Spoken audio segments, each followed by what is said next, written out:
Intelijen AS ungkap potensi perang nuklir dengan Rusia.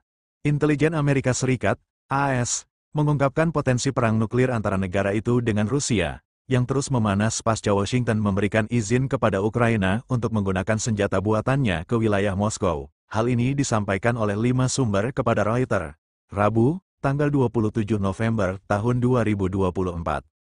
Dalam pernyataannya, sumber-sumber tersebut mengungkapkan bahwa potensi terjadinya perang nuklir antara dua negara tersebut nihil. Hal itu tidak mungkin terjadi meski Presiden Rusia Vladimir Putin makin agresif dalam membuat pernyataan terkait senjata berbahaya itu. Penilaiannya konsisten, ATACM tidak akan mengubah kalkulasi nuklir Rusia, kata seorang ajudan Kongres yang diberi pengarahan tentang intelijen, mengacu pada rudal Amerika dengan jangkauan hingga 190 mil, 306 km. Salah satu dari 5 sumber AS tersebut mengatakan bahwa saat ini Rusia sedang memosisikan diri sebagai negara yang setara dengan Washington. Salah satu upaya yang dilakukan Moskow untuk melakukan penyetaraan ini adalah peluncuran rudal balistik baru, yang dilakukan minggu lalu. Pejabat AS mengatakan laporan intelijen tersebut telah membantu memandu perdebatan yang sering memecah belah selama beberapa bulan terakhir di dalam pemerintahan Presiden Joe Biden tentang apakah pelonggaran pembatasan penggunaan senjata Amerika oleh Ukraina oleh Washington sepadan dengan risiko membuat Putin marah.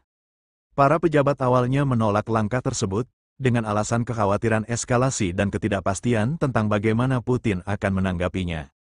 Beberapa pejabat tersebut, termasuk di Gedung Putih, Pentagon, dan Departemen Luar Negeri, khawatir akan pembalasan terhadap personel militer dan diplomatik AS serta sekutu NATO. Pihak lain secara khusus mengkhawatirkan eskalasi nuklir. Biden berubah pikiran karena keterlibatan Korea Utara, Korut, dalam perang sebelum pemilihan Presiden AS, ungkap salah satu sumber. Sumber intelijen mengatakan operasi pembalasan Moskow yang paling kuat dan berhasil kemungkinan akan terjadi melalui sabotase. Badan Intelijen Rusia telah meluncurkan upaya internasional besar-besaran di Eropa untuk mengintimidasi negara-negara yang mendukung Ukraina. Meskipun Putin sering mengancam akan menggunakan senjata nuklir, Moskow tidak mungkin mengambil langkah tersebut karena senjata tersebut tidak memberikan manfaat militer yang jelas.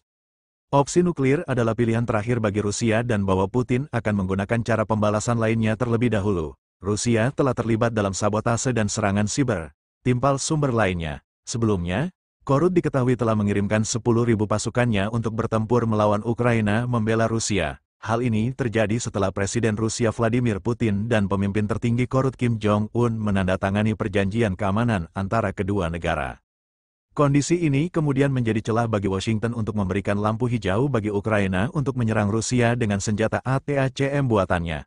Apalagi, Moskow sedikit demi sedikit telah membuat kemajuan di medan perang. Rusia memperoleh keuntungan di medan perang dan pasukan Korea Utara dipandang secara internal sebagai eskalasi oleh Moskow yang mengharuskan tanggapan dari Washington, kata salah satu pejabat AS, mengingat penilaian intelijen awal yang meremehkan risiko eskalasi nuklir, ketakutan nuklir dilebih-lebihkan dan keputusan untuk mengizinkan penggunaan ATACM yang lebih luas datang terlambat.